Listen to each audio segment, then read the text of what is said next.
আসসালামু আলাইকুম। সবাই কেমন আছেন? আলহামদুলিল্লাহ, আশা করি সবাই ভালো আছেন। খুব সুন্দর পরিবেশ, সুন্দর।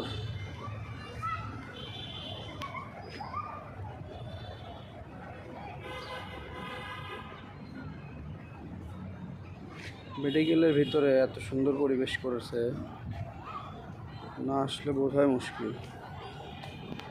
বসে থাকার জন্য কত সুন্দর পরিবেশ, দোলনা রাখছে, ছাউনি করছে, অনেক সুন্দর, ভালো লাগলো।